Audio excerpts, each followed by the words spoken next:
ayaan waa tiro maanta jayne dunida de waxa uu ku hogaaminaya waa tiro marka koowaad. marka labaadna waa tayada waa quality-ga sarwada bini aadamka ee ummaddu ay leedahay. marka labadaas shay baa lagu qiimeeyaa bay yidhaahdaan. idan ummadda rabta inay horukac samaysaa waa inay laba meelood horukaca ka samaysaa bay yidhahdaan. marka dadka la joogo tirada bulshadu inay korto iyo tayadeedu inay badato, quality and quantity ahaan basharkeedu inuu bato. waxay dhahaan labadaaba mas-uuliyaddeeda koowaad waxay saaran tahay hooyada. hooyada mas-uuliyaddeeda koowaad waxay saaran tahay kamka. walidalik waxay bini aadamka ku qiimeeyaan waxaa ka mid ah fertility rate. bulsho kastaaba hooyada ku nool inta ay dhali karto waxaa laga saadaaliyaa mustaqbalka dadkaasi siduu ekaan doono. waxaa kaloo laga saadaaliyaa ilmaha haddii la dhalo la iska sii daayo isna qiimo ma leh, sida loo tayeeyo tiradaasi sida ay tayo u yeelato. haddaba waxaynu leenahay bulshaduba qaabkay u ekaanayso iyo noocay noqonayso waxay ku xidhan tahay hooyada joogtaa nooca ay tahay. sida awgeed baa waxaan leenahay qur-aanka iyo sunnada ama waxyu waxa uu in badan inoo tilmaamaya qiimaha marka qiimo ahaan la eego hooyadu ay bulshada ku dhex leedahay. ilaahay qur-aanka wuxuu leeyay wawasayna alinsaana biwaalidayhi ixsaana xamalathu ummuhu kurha wawadacathu kurha waxamluhu wafisaaluhu 30 shahra. aayadan qur-aanka ah bini aadamka waxaan u dardaarnamay waa la yidhi in labada waalid uu sabafalo. hooyadu dhib bay ku xambaartay ama ku uurqaaday, dhalistiisuna dhib kala yahay, naas nuujintiisuna iyana waa dhib kale baa la tilmaamaya. mufasiriinta mufasir ka mida markaa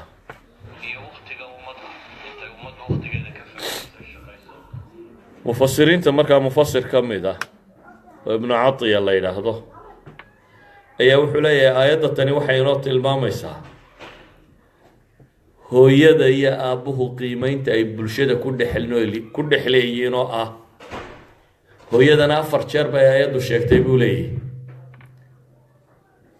aabbahana mar quraa la sheegay. oo markay wada socdaan biwaalidayhi marka la yidhi labadoodiiba waa la wada sheegay. 3 jeere dambe ee xamliga iyo wadciga iyo radaacadana waa 3 shay oo goor oo hooyada la sheegay. ayaddu waxay u dhigantaa buu leeyahay xadiidka uu nabigu tilmaamaya calayhi salaatu wasalaam 3 jeer intuu sheegay hooyada aabbaha la sheegay. nin baa nebiga u yimi wuxuu ku yidhi man axaqu nnaasi bixusni saxaabati, ilaahay rasuulkiisiiyow yaa ugu mudan wanaagayga, ummadda yaa ugu mudan inaan u samafalo. nebigu wuxuu ku yidhi hooyada, markaasuu yidhi yaa ku xiga, markaasuu nebigu yidhi hooyada, markaasuu yidhi yaa ku xiga, markaasuu nebigu yidhi hooyada, markaasuu yidhi yaa ku xiga, markaasuu yidhi aabbaha. 3 jeer markii la sheegay ayaa aabbaha la sheegay. xadiidkana saxiixeynka ku yaala ummuk uma ummak uma ummak uma abaaka uma adnaaka wa adnaaka. calaa kullin xadiidka kan ibnu catiya wuxuu leeyahay aayaddu waxay sheegaysay buu waafaqsay oo waxa ay labaduba tilmaamayaan hooyanimadu qiimaha ay bulshada ku leedahay. xadiid kale ay culammadu tilmaamaan oo tirmidi warinaya sheekh albaanina saxiix ku tilmaamay nin baa nebiga u yimi wuxuu yidhi ilaahay rasuulkiisiiyow dembi weyn baan dembaabay fahal li min tawba, toobad ma leeyahay. markaasuu nebigu wuxuu ku yidhi hal laka minhum, oo hooye ma leedahay? markaasuu yidhi qaala laa. markaasuu yidhi haddaa habar yar ma leedahay? markaasuu yidhi haa fabirahaa buu nebigu ku yidhi. marka yacni dembi weyn baa la sheegay. si dembi weyn loo dhaafo waxaa la tilmaamaya waxaa lagu dhaafayaa inuu yahay samafalka loo sameeyo hooyada. haddaanad hooye lahayna walaasheed habaryartaa u samee buu nebigu ku leeyay. waxay culimmadu leeyihiin masaladani waxay weli tilmaamaysaa qiimaynta sharcigu uu siiyey hooyanimada. saxaabi la odhan jiray mucaawiya jaahima ayaa u yimi nabiga calayhi salaatu wasalaam, inankiisa xadiidka warinaya mucaawiyata ibnu jaahima. markaasuu wuxuu ku yidhi, ilaahay rasuulkiisiiyo waxaan rabaa inaan dagaal galo, waqad ji'tu astashiiruk, waxaanan kuu imi inaan kula tashado, waxaan rabaa jihaad inaan ka qayb galo, aw ilmasiira macak, amaan ku raaco. dee talena waa ku weydiinayaa. wuxuu ku yidhi, hooyo ma leeday? markaasuu yidhi, haa. falzamha fa ina aljannata taxta rijliha buu nabigu ku yidhi,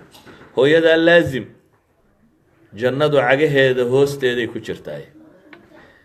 axaadiistan maxaan u keenay? waxaan u keenay axaadiistan iyo kuwo kaloo badan aynu iska dhaafaynaba waxa ay tilmaamayaan bay culammadu leeyihiin sida loo qiimeeyey hooyanimada, iyo hooyanimadu inay tahay risaala saamiya, ama bulshada samaynteeda iyo kobcinteeda iyo barbaarinteeda, ama bulshada tirtirankeeda iyo inxiraafkeeda iyo qallooceedu wuxuu ku xidhan yahay nooca hooyadu bulshadu ay haysataa uu yahay bay leeyihin. sidaa awgeed haddaynu taariikhda dib ugu noqonno, culammadii muslimiinta ama dadka mudan ee inta badan hooyo dadaashay baa ku dadaashay. carabtaa waxay ku mahmahdaa nin kastoo weyn gabadh weyn baa ka dambaysa bay yidhaahdaa. nin kastoo weyn oo qiimo bulshada ku leh haddaad aragto, qof baa haweeney weyn baa ka dambaysa. waxaa laga yaabaa inay si fiican aanay u muuqanin warka aan sheegay. marka nadarada reer galbeedka wax lagu eego, oo hooyadu islaantan guriga iska joogtee waxay soo kordhinaysa bulshada, wax weyn ma hayso. bal haddaan eega iyaguna siday wax u qiimeeyeen. waxaa jira nin la dhaha Patrick Buchanan waa nin conservative ah, madaxweynayaashii maraykanka 3 madaxweynu la taliya u ahaan jiray, 2 jeerna madaxweynenimo isu soo sharaxay, loolanka madaxweynenimadu galay. dhanka kale waa nin wariyo caan ahaan jiray, maxaa la yidhahdaa CNN-ka bahasha la yidhaha berigii la sameeyey ee aadka u xiisaab badnayd, programmadii ugu caansanaaye crossfire-ka la odhan jiray, waa ninkii wadi jiray. waa nin conservative ah. buug buu qoray, waag buu leeyey, laakiin bugaagtiisa waxaa ka mida buug la yidhaahdo The Death of the West, geerida reer galbeedka, geerida ninka cad. ninkani waxa uu ku doodayaa waxa weeyaan culture-kii iyo dhaqankii iyo dadnimadii ninka cadi way sii dhammaanaysaa ama khatar bay ku jirtaa. way uu ninkani sidaa u tilmaamaya, maxaase sababay? ixsaa'iyaad buu keenayaa, statistics. waxay 1960kii dunida ninka cada ku nooli wuxuu ahaa 750 milyan.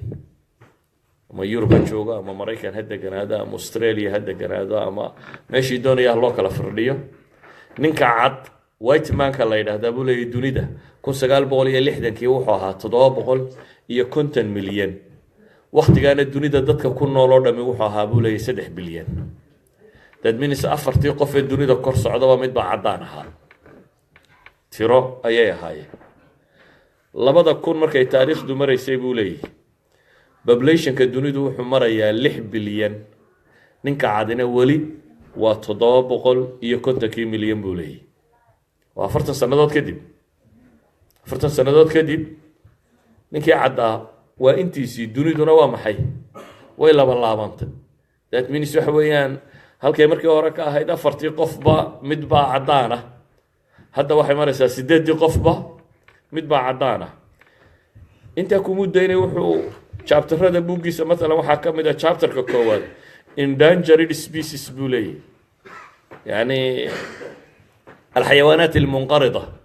ama dadyawga sii dhammaanaya, raciska sii dhammaanaya wuxuu ku tilmaamaya waa ninka cad. chapterkiisa labaad maalan ciwaankiisa waxaa la yidhahaa where have all the children gone? war carruurtii xagee qabatay? 700 milyan waxbaba ku kordhaynin. that means waa carruur ma leh. that means waxa weeyaan dadka dhimanaya, dadka dhalanaya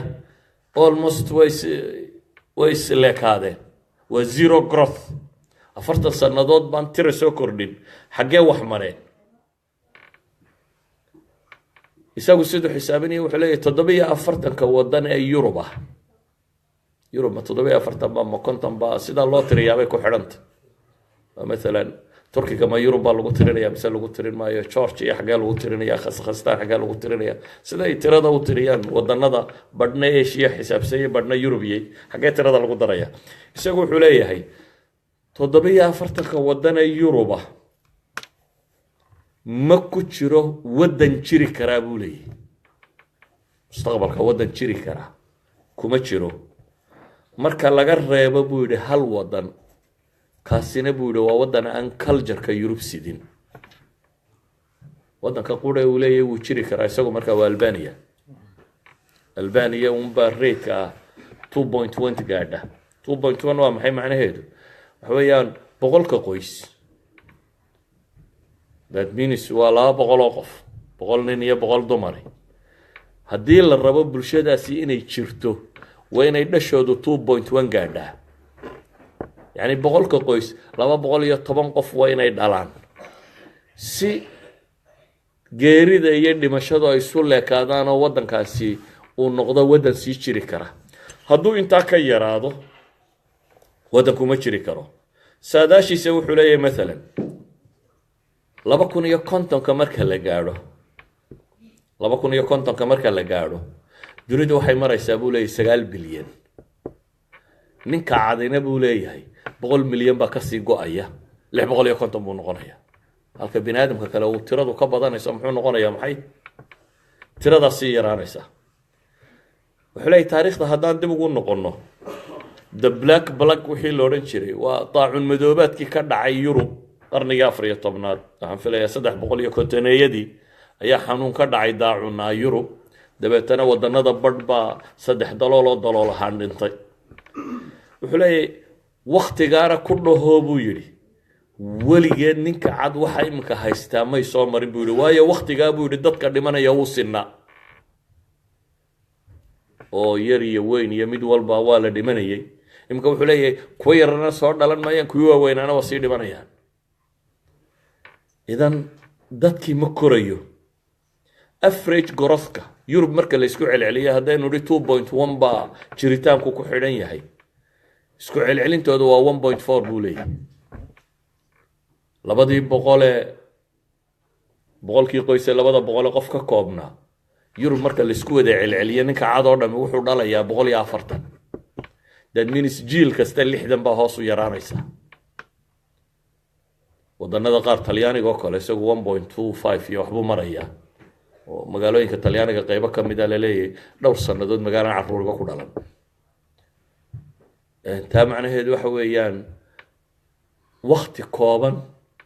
ayay dadkani ku yaraanayaan maxaa xal ah buu leeyahay wuxuu solution-ku waa laba mid the divine intervention inuu dhaco buu xagga alle uun faragelina ka timaado ilaahay wax bedelo ama ma ahe buu yiri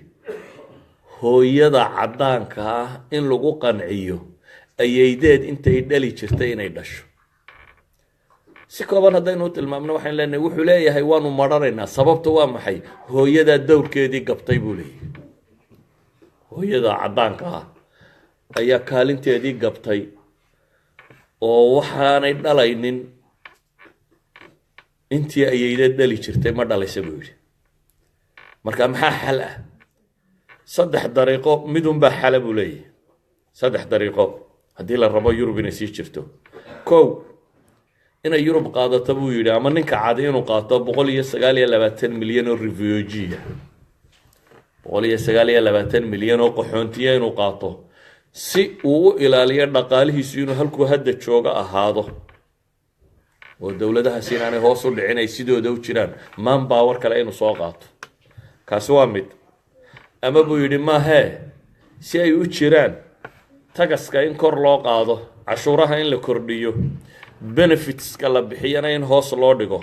oo tacliinta lacagta lagu bixiyo caafimaadka lacagta lagu bixiyo carruurta lacagta la siiyo pensionka lacagta la siiyo waxa soo dhan in hoos loo dhigo si sustainability uu u jiri karo oo taa macnaheedu waxa weeyaan buu yidhi inay yurub noqoto waddan la mida waddannada saddexaad oo si kale haddaan u tilmaamo buu leeyahay waa geeridii ugu dambeysay yurub inay gacanteeda ku qorto ka saddexaad solutionka saddexaad buu leeyahay waa in lagu qanciyo hooyada caddaanka ahi ayaydeed intay dhali jirtay inay dhashay in lagu qanciyo wara Francis Alfred la yidhaahdaa wuxuu yidhi yurub say ku socoto waxay noqon doontaa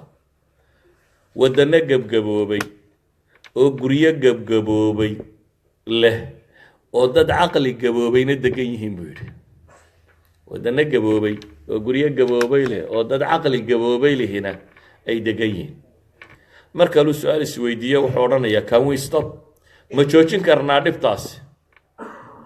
waxaynu joojin karnaayo qura buu leeyahay haddaynu hooyada cad ku qancinno ayaydeed intay dhali jirtay inay dhasho dowladana aan ku qancinno family wage in ninka la siiyo hadda dee odaygu intuu shaqeeyo quri reerka kuma filla marka si reerkuna u noolaan karo islaantuna ay wax u dhasho in la siiyo maxay odayguna family wage inuu qaato bill ama salary ku filan reer in la siiyo islaantuna inay wax dhasho haddaynu xalkaa qaadan weyna buu yidhi macnaheedu waxa weeyaan ninka cadi wuxuu qorayaa last chapterkii maxaa la yidhaahdaa cutubkii ugu dambeeyey ee taariikhda ninka cad ayaynu weliba on our own will ku qoraynaa buu leeyahay doonisteenaynu ku qoraynaa maxaa ninkan usoo qaatay waxaan usoo qaadanayaa waxaynu nidhi ummaddu jiritaankeedu wuxuu ku xidhan yahay baynu nidhi hooyada waxaanu ku xidhan yahay dadka min xayth ilkam iyo marka laga eego min xayth ilkayf yani quality iyo quantity-ba marka laga eego hooyadu ku xidhan yahay ummadii inay jirto waa inay hooya wax dhashaa waxaynu soo saarnoo kale oo dhami waa warshado combyuter sameeya gantaal sameeya gaari sameeya waxaan sameeya laakiin warshada qura bini aadam soo saartaa waa hooyo idan waa warshada ugu qaalisan ee wadannada ka jira warshada ugu qaalisan ee bini aadamka agtiisa taalla waa maxay waa warshada qof bini aadama keeni karta warshadaasi waa hooyada saas daraaddeed waxay leeyihiin hooyanimadu farsamada hooyada la yidhaahdaa waa wadiifada ugu khatarsan ee bulsha ay leedahay haddaba isagu wuxuu ka soo horjeedaa in badan ishayaan nimankan loo yaqaano feminist groupka dabeetana waxay isweydiinayaan dadka badhba waxay leeyihin ma waxaad rabtaan inaa casrigii tegey dadka ku celisaan haye casriga tegey muxuu yihi nisful mujtamac baad rabtaan inaa caatil ka dhigtaan bulshada nuskeed baa bilaa shaqo ka dhigaysaan oo guryaha fadhiyaysa halkii bulshadoo dham ay shaqayn lahayd 50% iyada ka mid a baa shaqaynaysaa waxay leeyihiin waa fikrad tanaaqud uu ku jiro dhaba waayo waxaanay sharxin bay leeyihin dadkaasi maxaa camala maxaa shaqo ah shaqo markaa la yidhaahda bay leeyihin waa ficil kastoo loo qastiyo in wax laga faa'iido waa majhuud uu bini aadamku bixiyo si manfaco loo helo yaa bulshada u faa'iido badan bay leeyihin in ilma la keeno hooyada ilma dhashay iyo hooyada injineerada keeba bulshada dhexdeeda waxtara shaqada caruur dhalistu ma shaqo bulshada wax qiimo ku leh baa mise kuma aha dhaqaalayahanada rag ka mid ah maalan Fairfax Virginia Edelman kuwa la yidhaahdo waa khadamaad maaliya ayaa waxay soo saareen waxay qiimeeyeen shaqada hooyanimada waxay yidhahdeen haddaynu lacag u bedelno shaqaday hooyadu qabato aynu xisaabinno kobcinta iyo dhalista iyo karinta iyo guriga maamulkiisa iyo cilaajka psychology-ga ay guriga inta isugu yimaadona hooyadu siiso shaqaday hooyadu qabatee guriga ka qabato haddaan xisaabinno bay yidhaahdeen waxay u dhigantaa markaynu lacag ahaan u bedelno qiimaha bay yidhaahdeen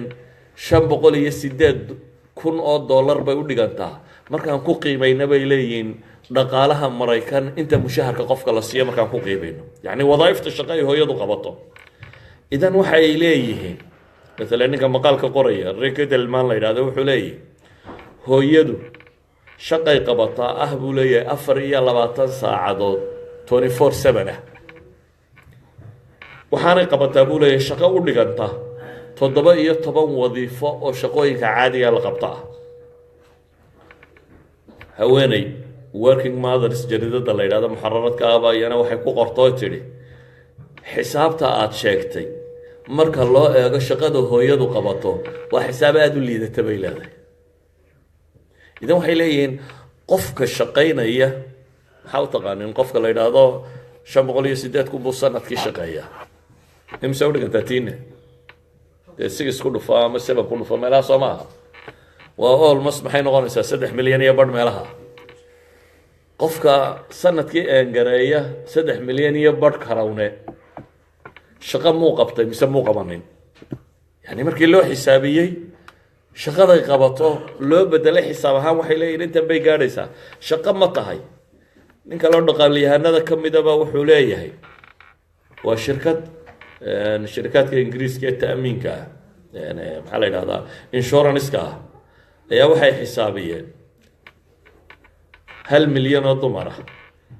oo guri joogto ah shaqada ay qabtaan. waxay leeyihiin waxay hooyadaasi waa 1 milyan oo dumar bay calculate garaynayaan shaqada ay qabato 19 saacadood bay shaqaysaa bay leeyihiin hooyada guriga joogta. hooyada guriga joogta waxay shaqaysaa bay leeyihiin maxay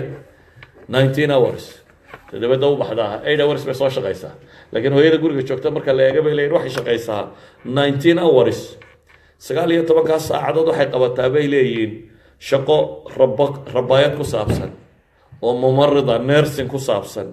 oo mas-uuliyad ku saabsan oo idaaro ku saabsan oo home economics ku saabsan oo psychological inay daweyso dadkan guriga isugu yimi oo dhan inay kusoo hirtaan ku saabsan. waxa uu tilmaamaya marka nin dhaqaaliyahanada ka midaba wuxuu leeyahay GPD-ga waddanka marka la xisaabinayo GPD-ga waddanka marka la xisaabinayo maxaa la xisaabiyaa qoladii dhaqaaliyahanada inta saacadood ee waddanka uu shaqeeyay iyo inta uu soo saaro soo maaha waxa uu garaynayo. wuxuu leeyahay nin dhaqaaliyahanada ka mid ah waxa aad u qaldan qolada GPD-gu wuu yidhi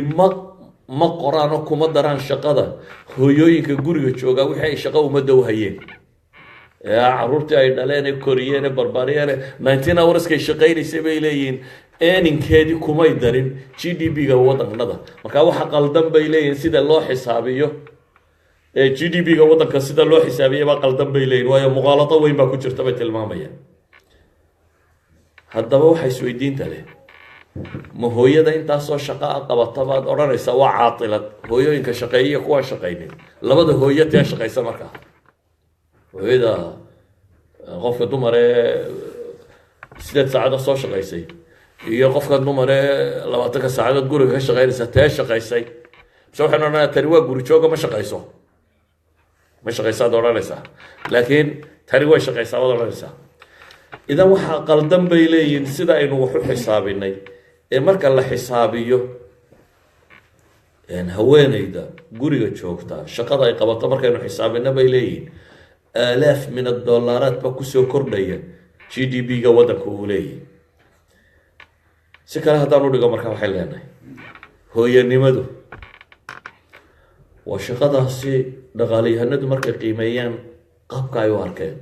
dhan kale markaynu eegno waa warshada qura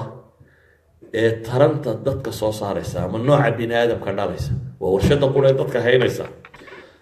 haddaba waxay isweydiinta le markaa waxay tahay المتحدة ayaa waxay qoraal sameeyeen hooyooyinka guryaha jooga bay yiri waa taqriir ay المتحدة soo saarayso 1985 waxay yiraahdeen لو أن النساء العالم تلقينا أجورا نظير القيام بالأعمال المنزلية haddii haweenka dunida jooga guryaha ka shaqeynaya loo qiimeeyo lacagta ay shaqeeyaan dakhliga qoomiga ah waxay noqon lahayd buuri nus kale ku kordhi lahaa kordhi lahaa halka la yidhaahdo waddankan qiimihiisu waa 1,000 buu qofkiiba soo saara wuxuu noqon lahaa maxay in la yidhaahdo 2,000 buu soo saaraa in la yidhaahdo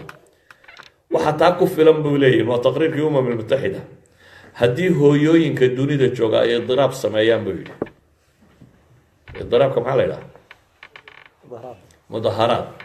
hooyooyinka dunida jooga hadday mudaharaad ka sameeyaan shaqada quriga oo ay qaban waayaan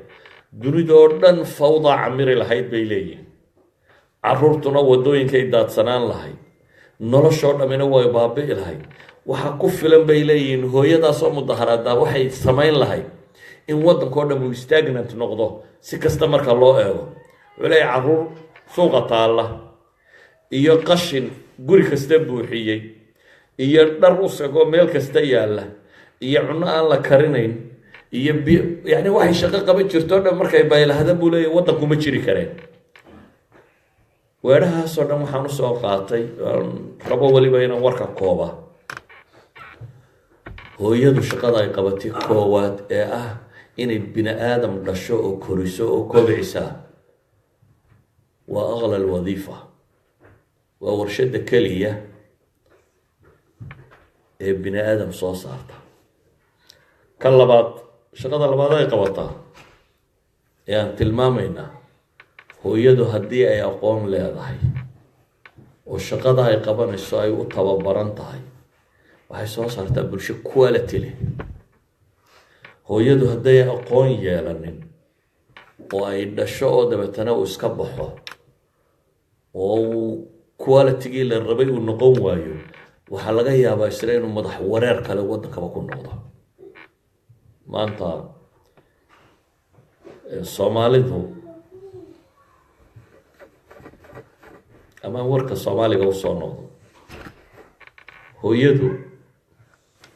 waa waxa uu ilmuhu ka helo deganaanshiyo iyo koritaan sax oo dhan.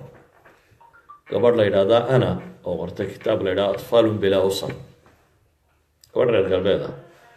caruurta hooyalaanta kortay ama aan guryaha lagu soo korinin, ayaa waxay tilmaamaysaa ilmuhu markuu yaryay 2 sano hore marnaba kama maarmo bay leedahay hooye u gaara. waxay u tirinayaan dhibaatooyin baa maanta jira bay yidhahdaan, ay ku tilmaamaan child delinquency ama junuuxil atfaal, caruurta dambiilayaasha ah. casrigeednaba waxaa soo batay caruur yaryar oo crimes aada u khatara gelaya oo aan gaadhina agekii qaanuunku qabanayay, drug dealers ah, gaangis ah, rabshadoo dhan dhiga, isla markaana aan 18 jir gaadhsiisanayn ama waktigii uu dowladaha way wareeriyeen. waa kuwan waddanada qaarkood xabsiyadan juvenileka loo sameeyey ee buuxdhaafay. xabsiga markuu tagana bay yidhaahdaan aqoonta gaanginimada intii ka dhannayd umu soo dhameeya, kuwii waaweynaaba ugu tagaa meesha jooga, dabeetana khabiir isagoo bachelor degreegiisa sita ayuu soo baxaa, intii sanaacada oo farsamada intii u dhinnayd isagoo soo qaatay buu dib u soo noqda. idan waxay tilmaamayaan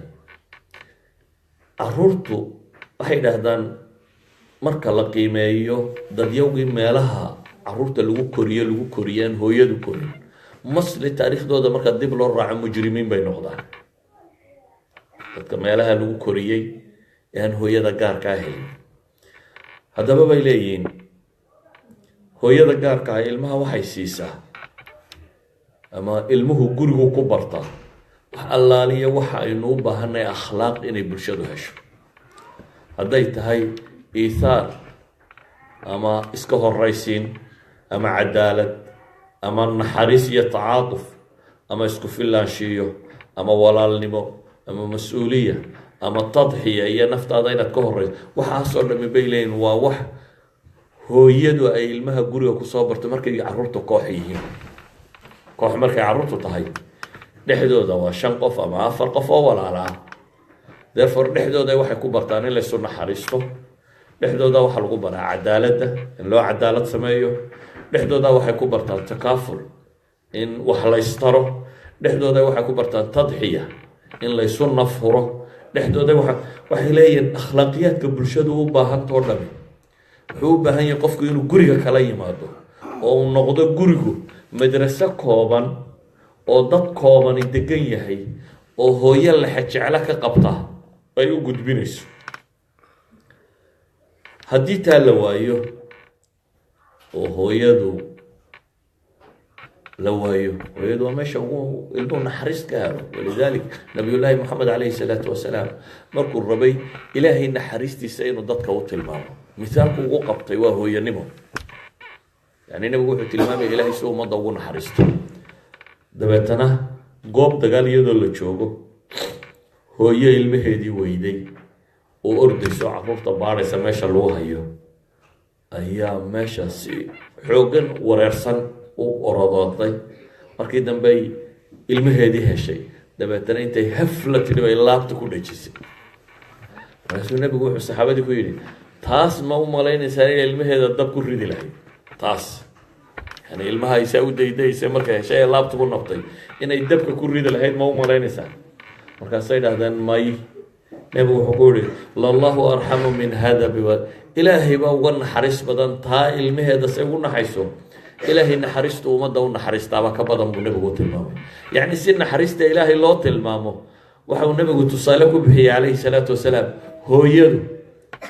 كالقعل كي نحرست أيوها يسائل ما تصالان لسيو انت بدن الصومالي دو المها آيادو سوكوريسو آيادو أما ضدك برد إيدا يدهدان يعني أبوه إسلاتك لا وقباها ilmaha ay soo koriso nooc min cuqdad buu qabaa waa maxay sababtu salaam ku siinaya qofka aanu dhalin dhibta uu geysto waa la tiriyaa anada markuu yimaado waxa la odhanayaa ka hadeer koob buu jabiyey waa mushkilad oriya koobka jabin baad hadda waxa la leeyahay sariirtii buu jabiyey waa mushkilad kale marka la tiriyo salaad hadda waxay oranaysaa kaas oo maartay barigu waxaas lagu sameeyo kaas uu tirsan yahay waayo waa qof kale aan ayadu dhalin kuway dhashase waxba ma geystaan waayo hooyadu ilmaheeda mar record garayso wuxuu sameeyo waa laga yaabaa inuu ku sariid ka jabiyo waa cadhoon oo xanaaqiyo waa maagiyo waa laakiin 10 daqiiqo kadib way ilaabaysaa saadaradeed ma tirsana idan qof aan ku dhalin hadii lagu geeyo ku korinayo wuu ku dul qaadan waa suurtagal inuu qof naxariis baday ku dul qaato laakiin mahma uu ku dul qaatay blacklist ba ku qoran oo dambiyadii aad gashay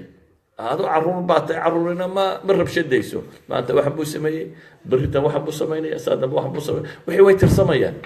laakiin hooyada wixii aad sameysay may tirin shalay koobkaad ka jabisay ma xasuusna wixii aad soo samaysay ma xasuusna waayo waa ilmaheeda naxariista ku qabto daraadeed idan in hooyo ku koriso iyo in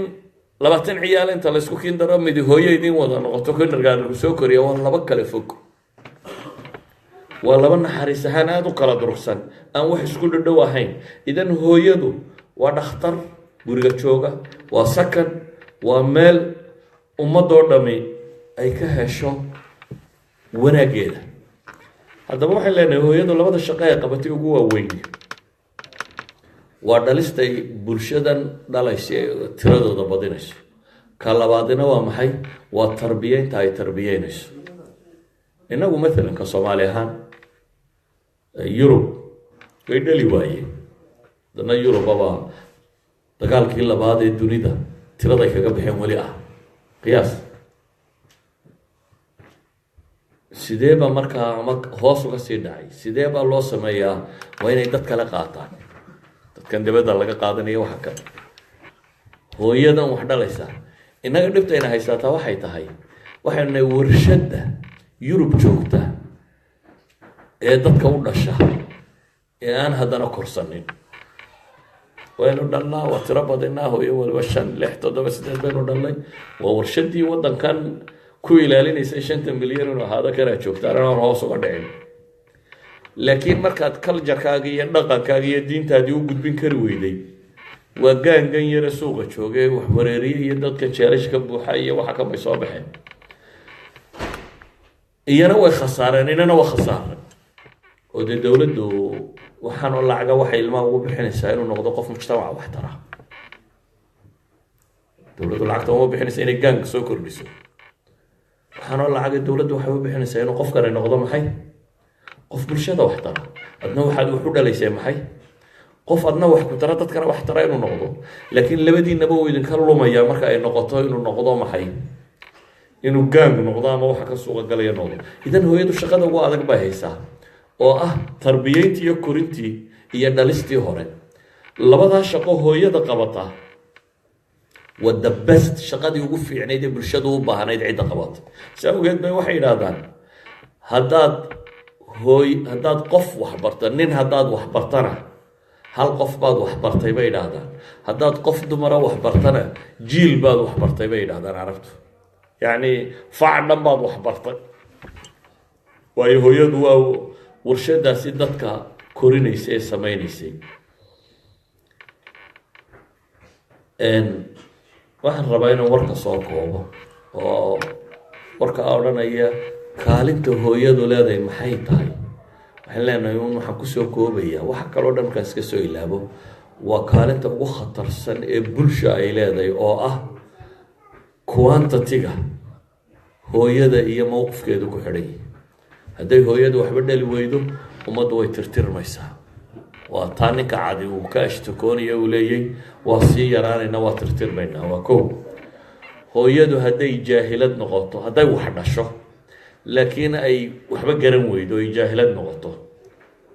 oo markaa ilmaha tarbiyadiisu ay xumaatana waa problemkay kordhisay iyana xalkii may kordhin idan khatarteedu waxay ku sugan tahay labadaba hadday wax dhali weydana waa khatar bulsho ahaan hadday wax kobcin kari weydana waa dhib labaad idan hooyada dowrka saxa ay leedahay waxa weeyaan inay waxna dhali karto waxna kobcin karto macnaheedu waxa weeyaan waa shaqadii ugu fiicnayd ee bulsha ay u baahnayd ciddii qabanaysay hooyadaasaa ka qiimo badan markaa hooyada injineerada iyo ta brofesaradda iyo ta makaanikada iyo ta dayuuradda kicisa waxaa ka qiimo badan hooyada intay wax dhasho korisa ee ubad caafimaad qaba bulshada kusoo darta waayo ummadi bini aadam wax ka qiimo badan oo ay keentaa ma jiro ummadi waxa ugu qiimo badan ay leedahay the best resource ay leedahay waa qofka bini aadamka iyo qualities waxaana wadanada isdhaafiya aynu sheegayna dhammaanteed oo dhamme waa